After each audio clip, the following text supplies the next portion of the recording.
of all the important work that we have done by many before me, and the power of the people that have paved the way for me to access a platform like this and to grapple with the challenges that Rhode Island faces and is faced by communities of color in our state today and on a larger scale across our nation.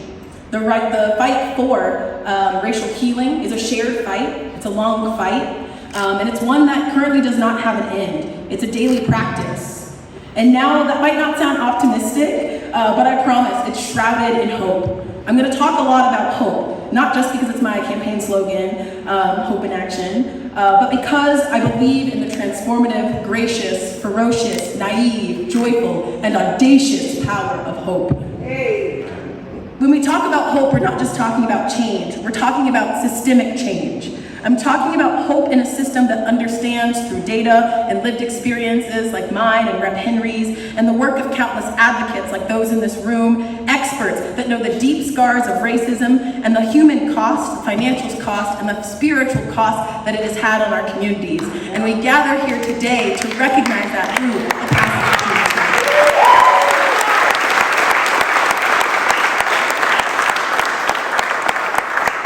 And we know we cannot afford a world, but more specifically, the folks in this room know that we cannot afford a world. We cannot afford a Rhode Island where violence against Black and brown bodies, communities, and livelihoods is woven into policy, into practices. We cannot afford a Rhode Island where schools consistently fail to show up for our kids.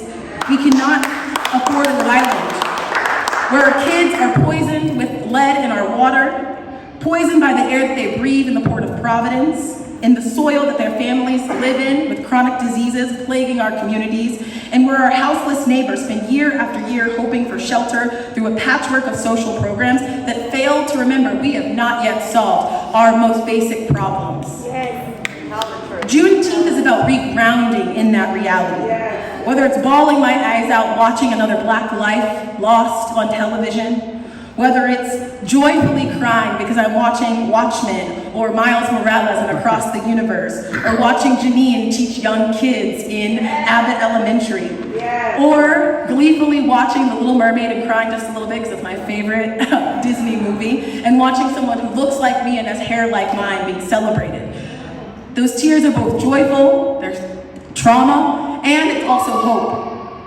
When thinking about these stories, I feel hope, anger, joy, sadness, despair, and I also feel healing. The transformation of our stories into magic, into movements, and into change is one that gives me hope that our communities now have leaders and we have a pathway to make sure that this is not the last stop and it's not the final stop towards justice. We must be the leaders of that Rhode Island, the leaders that reimagine this state and this work and this mission above all. Beyond this, we have to be the ones that define policy within our communities and ideals. We must be the ones advancing that justice for our communities, uplifting equity, and realizing a place where the full spectrum of all of our marginalized identities are uplifted, addressed, radically changed, not just because we cannot afford it, but because we know we can do better for every single person in our state.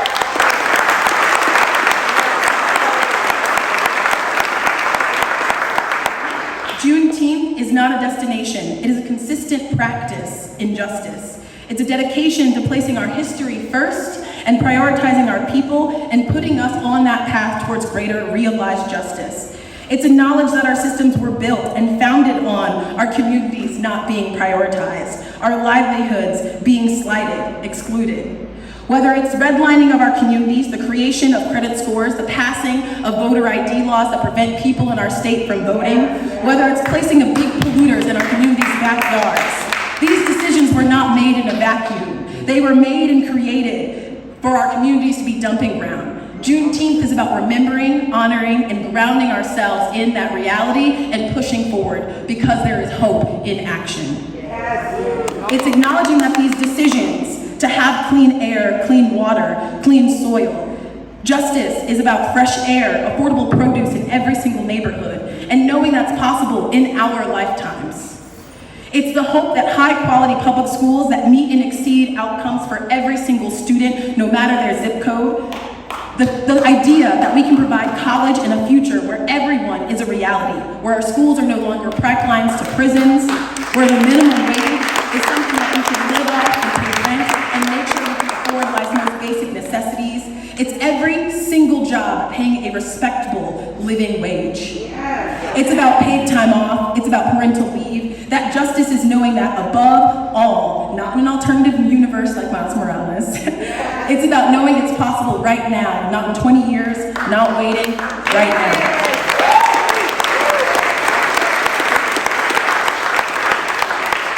And when I think about Juneteenth as a practice and understanding of justice and hope, I think about the sci-fi and fantasy TV shows using magic or superheroes or popular TV shows and movies that talk about the future, but knowing the future is right here before us and that pathway has already been created.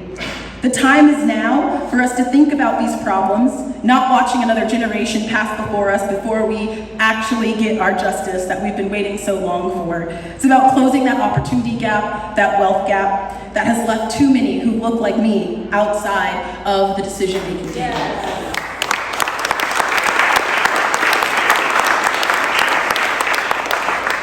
This day is about grounding in the joy, and I am so proud to stand with my co-conspirators and folks in this room who made sure that we will be able in Rhode Island to forever ground in the power, the hope, and the audacious joy that is Juneteenth. So thank you all.